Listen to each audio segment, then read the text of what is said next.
Le cœur de cette actualité n'est pas seulement l'ouverture d'Ormuz. Le centre est ailleurs, et c'est plus grave. Le régime iranien est entré dans une lutte ouverte pour le pouvoir, avec les gardiens de la révolution islamique avançant vers le cœur du pouvoir, tandis que la marine américaine maintient une pression directe sur le point le plus sensible de la crise. Pourquoi cela est-il si important ? Parce que de tels régimes survivent grâce à trois piliers, la peur, le commandement et l'apparence d'unité. Les gardiens de la révolution islamique gagnent du terrain en pleine crise, estimant que le système civil a échoué. Si le ministre des Affaires étrangères doit signaler une ouverture à Ormuz pendant que l'aile dure réagit avec fureur, c'est que la fissure n'est plus cachée. En ce 18 avril 2026, ce qui apparaît devant le monde, c'est un régime islamique fracturé, sous pression de l'extérieur et bousculé de l'intérieur.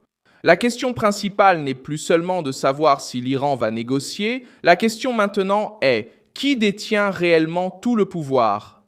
Ce qui s'est passé en pratique, c'est une succession d'événements qui a exposé ce chaos. Le vendredi 17 avril, le ministre des Affaires étrangères, Abbas Araghchi, a annoncé que le passage des navires commerciaux par le détroit d'Ormuz était ouvert.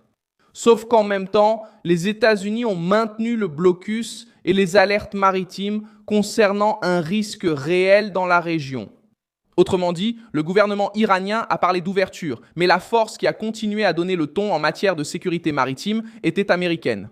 Cela a déclenché un choc au sein même du système iranien, car le geste a été interprété par les factions dures du régime comme un recul, une faiblesse et une concession en pleine guerre. C'est ici que se situe le cœur du sujet. Ceux qui apparaissent au centre de la crise ne sont pas seulement le ministre des Affaires étrangères ni le président iranien.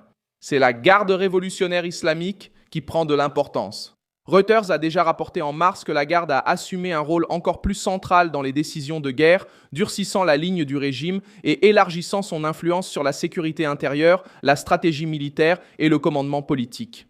Quelques jours plus tard, Reuters elle-même a montré que les divisions entre les factions radicales et les secteurs plus pragmatiques sont devenues plus visibles au sein de la direction iranienne. En termes simples, le régime a cessé d'agir comme un bloc uni et lorsque la garde commence à avoir plus de pouvoir que la structure civile, la situation prend l'apparence d'un coup d'État interne. Qui sont les personnages centraux de cette crise ? D'un côté, Abbas Araghchi, qui est devenu le visage public de la tentative d'apaiser les tensions à Ormuz.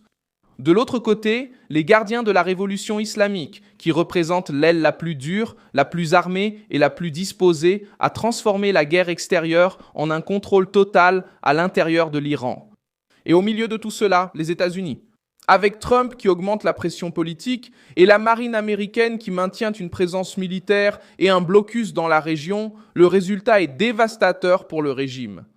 Le secteur diplomatique dit une chose, l'aile militaire réagit autrement, et le monde entier commence à voir le désordre qui était auparavant caché dans les coulisses. Où ce chaos devient-il le plus visible ? Sur trois fronts. D'abord, à Téhéran, où la lutte pour l'autorité a été exposée. Deuxièmement, à Ormuz, parce que le détroit est devenu la preuve que le régime n'arrive plus à utiliser sa principale menace sans faire face à une réaction immédiate.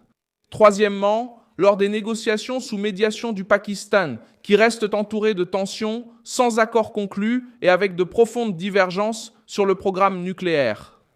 Lorsqu'un régime entre à la table des négociations sans unité interne, il ne négocie pas par force, il négocie sous pression. Et c'est exactement ce qui se passe en ce moment.